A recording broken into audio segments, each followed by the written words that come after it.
Mafimafy ny life fa zay compétent. Nabimy famille na zay tsy mibetant. Efa rinaga mitady 1000 habitants. Tsy maintsy tafanina lo mission. Ke maraisa nandefa nena tamle hony. Nilezanzalaza satria hony batakony. Fa tokony hiafina vezanza. Efa ohatra mitady mole. Fazay ko matoky andrady ak te fetsika farany ambony. Tofana lalana tsisy mamotra zany azany. Batsika antafa masama fatsy sy tigna sanjy. Ariva fa mody amandroany. Tsy fa tseko ve mony omaly. Everyday Mafimafy ny life fa zay compétent. Nabimy famille na zay tsy mibetant. Efa rinaga mitady 1000 habitants. Tsy maintsy tafanina lo mission.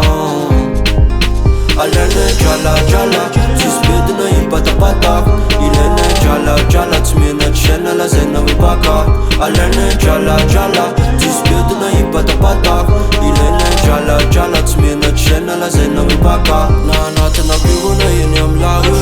Tongavana raha misy vola. Tsy de manam-potoana zaho andry. Désolé mbola mitady vola. Nareo se tsy afaka foana. Zay mbola manangona tsanda amy vola. Palotoloto fa mbola mitona. Zay tsy menatra mitady vola. Nahoezinao madamy vola tsy janona mihitsy ahitady anao. Asa manafa zay mpanao mizaha efa ny ambony indrindra amy tantana. Na mbola neteko natolera nandafina tana. Poporiny tamboly fa nenamiko ny fombiazana. Mafimafy ny life fa zay compétent. Nabimy famille na zay tsy mibetant. Efa rinaga mitady 1000 habitants. Tsy maintsy tafanina lo mission. Alaina drala tsisy bedina hibatapata. Ilaina drala tsy mena traina lazaina hoe baka. Alaina drala tsisy bedina hibatapata. Ilaina drala